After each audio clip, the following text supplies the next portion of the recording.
తల్లిదండ్రులు కావాలని మీ కలను సాకారం చేసుకోండి. ఓఎస్ఎస్ ఫర్టిలిటీ వారి తక్కువ ధర సంతానోత్పత్తి చికిత్సతో అపాయింట్మెంట్స్ కొరకు కాల్ చేయండి 7825893604. అందరికీ నమస్కారం. పత్రికా మిత్రుల సోదరులకు, అదే మాదిరిగా మా పార్టీ ప్రెసిడెంట్కు, మా ఎమ్మెల్యేలకు అందరికీ కూడా నమస్కారం.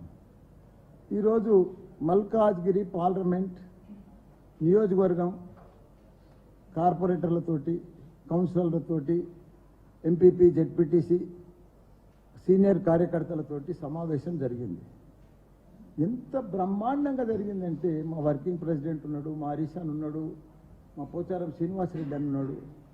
అసలు పబ్లిక్, మా కార్యకర్తలు, మా కార్పొరేటర్లు ఎంత ఉత్సాహంగా ఉన్నారంటే, తెలంగాణలో ఏ 7 నియోజకవర్గాలు ఒక ఎంపీ పార్లమెంట్ ఏరియాలో ఉన్న సీట్లని గెలిచింది ఏకైక నియోజకవర్గం తెలంగాణలో ఏదైనా ఉందంటే అది మన మల్కాజ్గిరి.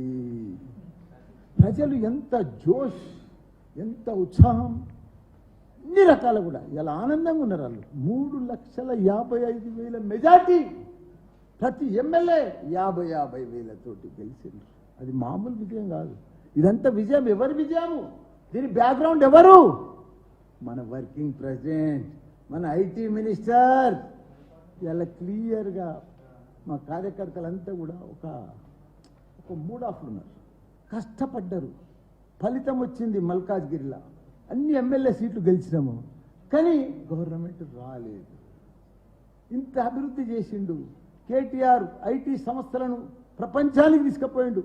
దావుసుకు పోయి ఎన్నో ఎలక్ట్రో మల్టీనేషనల్ కంపెనీలన్నీ కూడా, పెద్ద పెద్ద స్టార్టప్లు కానీ ఇవన్నీ కూడా పెద్ద పెద్ద మల్టీనేషనల్ కంపెనీలన్నీ తీసుకొచ్చిండు. ఐటీ ఇండస్ట్రీని ఒక ప్రపంచ స్థాయికి, ఇండియా భారతదేశంలో నెంబర్ 1 స్థాయికి తీసుకుపోయిండు. పర్ క్యాపిటల్ ఇన్కమ్ కూడా పెంచిండు. అందుకే ప్రజలందరూ కూడా ఐటీ మంత్రిగా, ఐటీ మినిస్టర్ కేటీఆర్ లేకుండా వాళ్ళు అసలు భరించలేకపోయారు. అదే మాదిరి సిటీ సైడ్ ఇట్లుంటే, రూరల్ సైడ్ 12,769 గ్రామాలు మన కేసీఆర్ గారు. ఒక చెట్టును చూస్తే కేసీఆర్ కనిపిస్తాడు. అట్లా చెరువును చూస్తే 46,000 చెరువులు అన్నీ కూడా అభివృద్ధి చేసిండు. నీళ్ళను చూస్తే కేసీఆర్ కనిపిస్తాడు. ఆ లైట్ను చూస్తే కేసీఆర్ కనిపిస్తాడు. క్రీడా మైదాన్ని చూస్తే కేసీఆర్ కనిపిస్తాడు. ప్రతి ఒక్క డంపింగ్ యార్డ్ కానీ, గ్రేవ్ యార్డ్ కానీ, ప్రతి ఒక్కరి కూడా సాగునీరు కానీ, తాగునీరు కానీ కేసీఆర్ కనిపిస్తాడు. ఇలా అసలు కేసీఆర్ ప్రభుత్వం రాలేదా అని ఊర్లలో కూడా భరించలేకపోతుంది. కాంగ్రెస్ వాళ్ళ అదృష్టమయ్యా, వాళ్ళకు నడిచి వచ్చిన కొడుకు పుట్టిండయా వాళ్ళకు. ఎందుకంటే మా కేసీఆర్, కేటీఆర్, హరీష్ రావు అన్ని రెడీమేడ్ చేసి పెట్టారు. వాళ్ళు ఏమనుకుంటారు? కాంగ్రెస్ వాళ్ళు 130 ఏళ్ళ చరిత్ర వాళ్ళది, 56 ఏళ్ళు పరిపాలించారు మన భారతదేశాన్ని. వాళ్ళు అట్లా అనుకుంటలేరు. మాది పాత కాంగ్రెస్ అనుకుంటలేరు. ఏదో కొత్తగా కొత్తగా పార్టీ వచ్చింది, కొత్తగా తెలంగాణలో గెలిచినాము, కొత్తగా మేమే వచ్చినాము, కొత్తగా మేమే చేస్తున్నామని అనుకుంటున్నారు. అయ్యో రామా, అదేదో శాస్త్రం ఉన్న చూడు, అది సౌ చువా కాకే బిల్లి అని అంటారు చూడు. అసలు కాంగ్రెస్ కథకు మనం ఏం చెప్తాం? వాళ్ళు ఏం చేయలేదు, దేశంలో ఏం చేశారు?